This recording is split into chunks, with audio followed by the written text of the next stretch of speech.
Hi! On the Woodpecker today? Yes, the other day I had a special request from a subscriber, Michel. He wanted me to make him a special cribbage board. And here's what I made.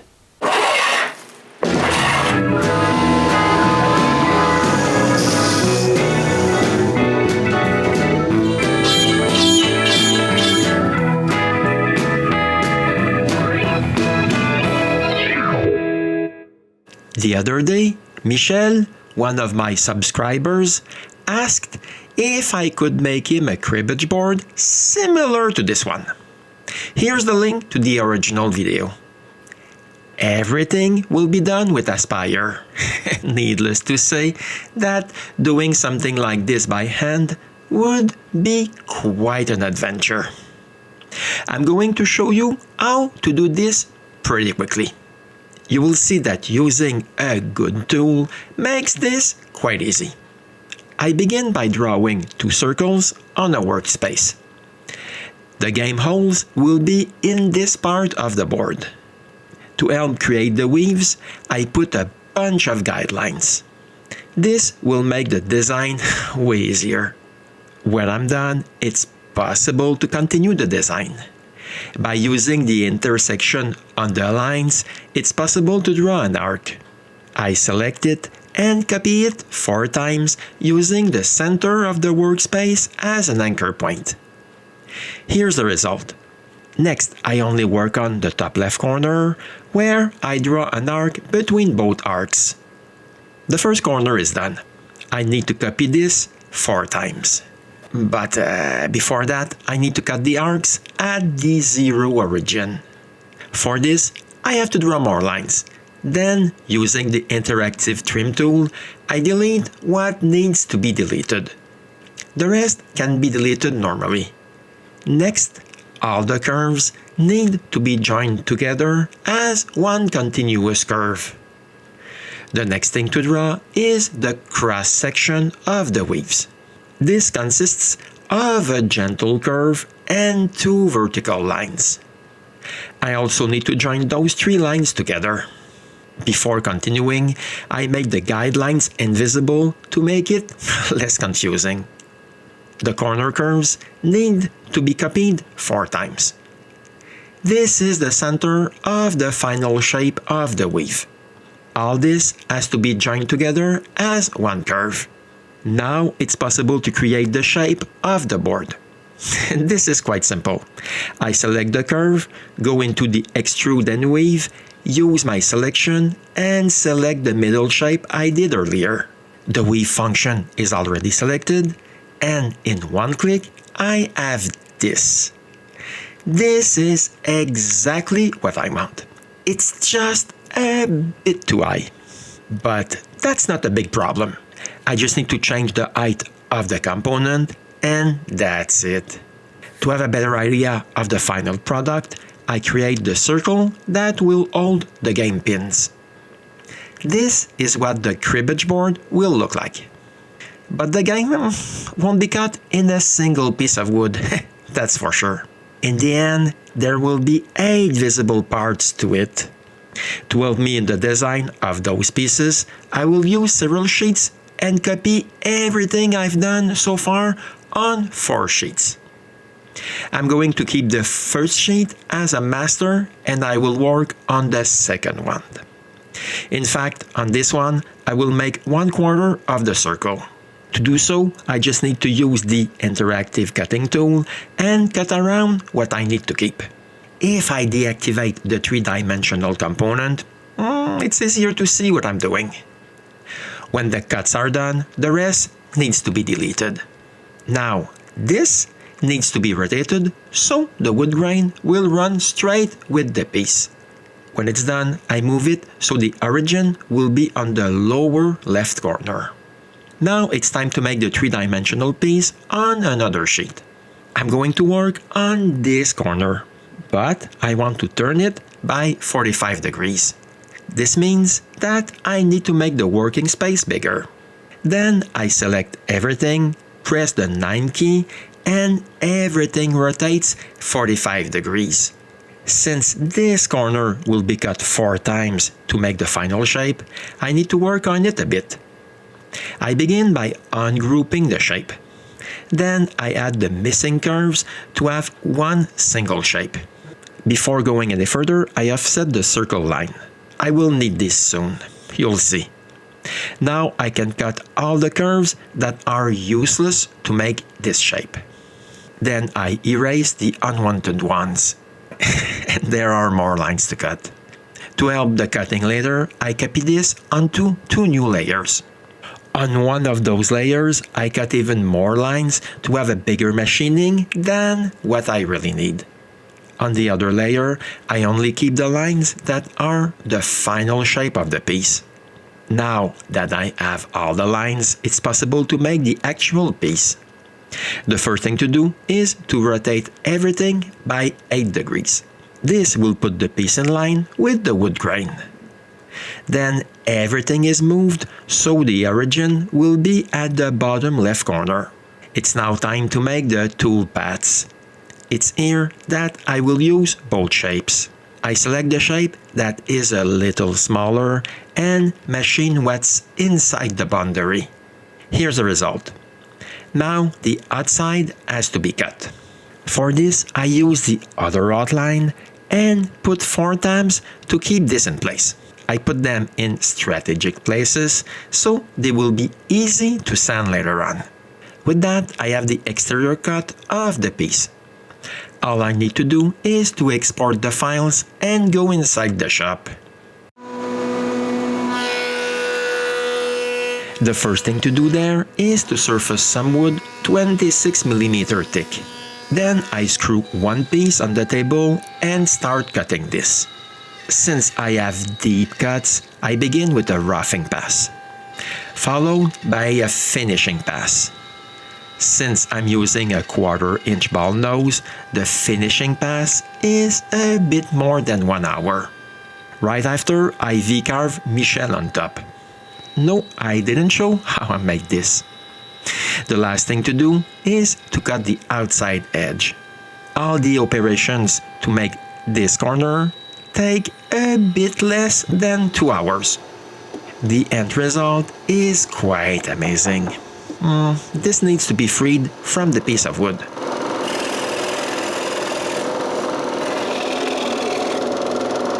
But I'm far from being done. I still need to carve 3 more pieces like this one.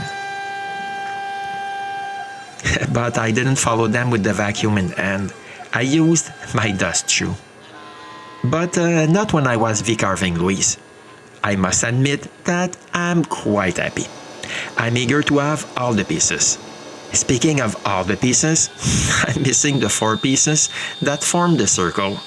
But since there's no carving on them, it goes very fast. Now that I have all 8 pieces, it's time to remove what's left of the tabs.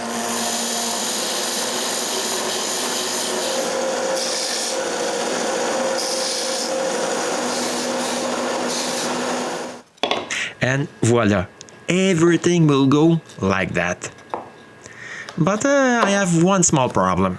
I have no way of clamping this together accurately. So I'm going to make a gluing jig. I begin with a square piece of MDF.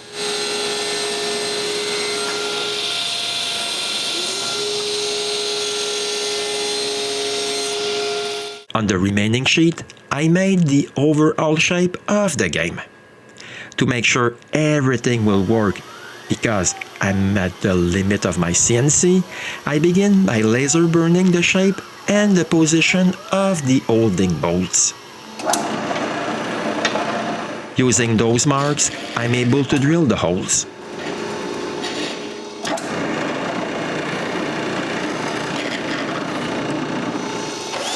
Now I can bolt this on the table, put the start origin on the center, and start the CNC to cut the jig.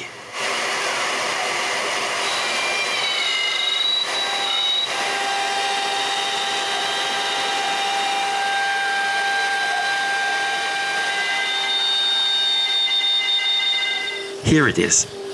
but I made a beginner's mistake. I didn't check on the CNC if the pieces fit inside it before removing it. Obviously, they don't. Lucky for me, the bolt holes are quite precise. I put this back and make the jig a bit bigger. This time around, I check the fit while it's still on the CNC.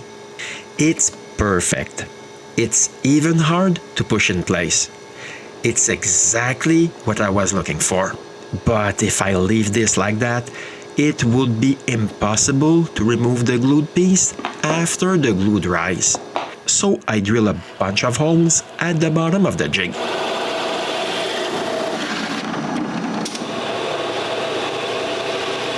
Before gluing the pieces, I spread wax at the bottom of the jig.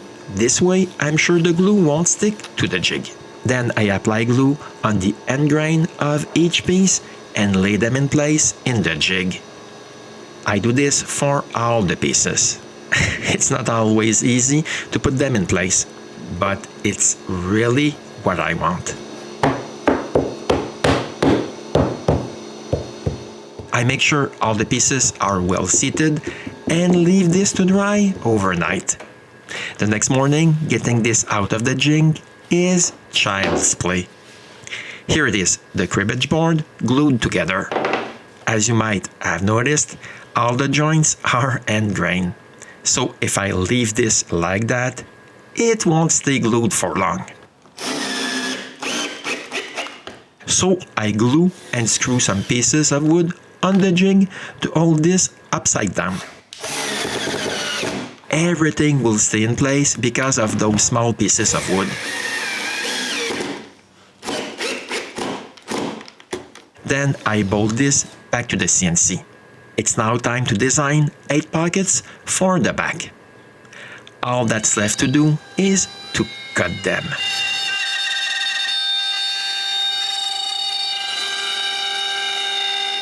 All done. They only need to be filled up now. For this, I need thinner pieces of wood.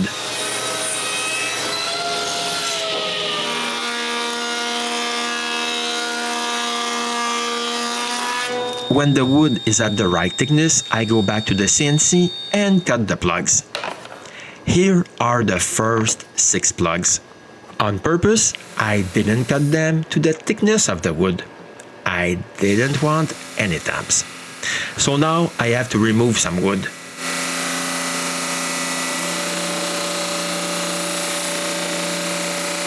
When it's thin enough, I have my plugs.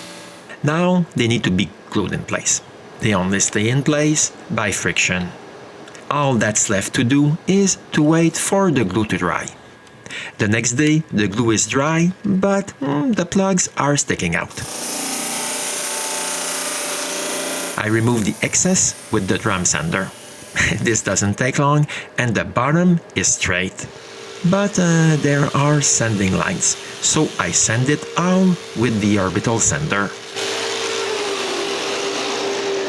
I'm almost done, but there's still something very important that's missing. The 509 holes. Needless to say that drilling all those holes takes a long time. But I think it can be nice if I show how I figured out their placement. I begin by drawing 4 circles. They will be the center of the holes. Then I cut away all the pieces that won't be needed. I select the 4 small remaining sections and copy 37 small circles on them. After keeping visible the circle layer only, I erase all the circles that won't be in the game. Then, just like before, I copy this 4 times. Here they are, all the holes for the game. The only thing missing is to drill them.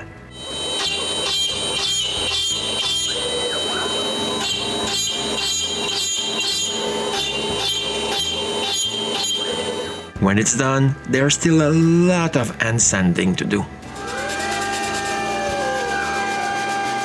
There's still one thing missing though. my logo at the back. I was forced to modify it to follow the curvature of the game. Here it is. Well, it's a bit strange to see it like that.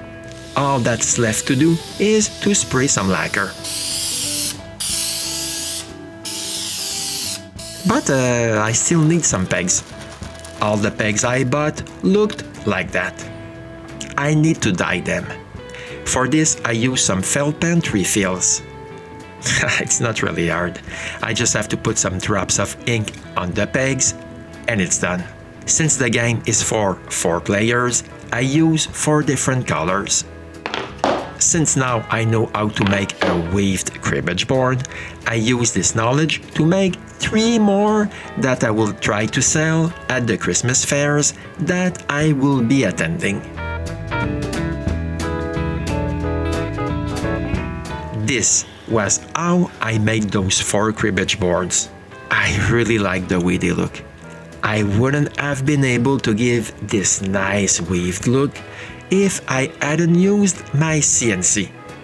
But it was still a lot of work. I hope you like it. Michel loves his new cribbage board.